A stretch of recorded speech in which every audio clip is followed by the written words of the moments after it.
unless you're a chain, determining the size of your retail space is definitely more art than science. Figuring out, based on your business type, what some of your needs are going to be, how you're using the space, things like inventory management.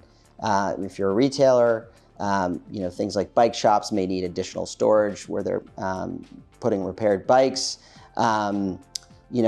If you're in a restaurant, you may want to understand, your ratio of back of house space to front of house space.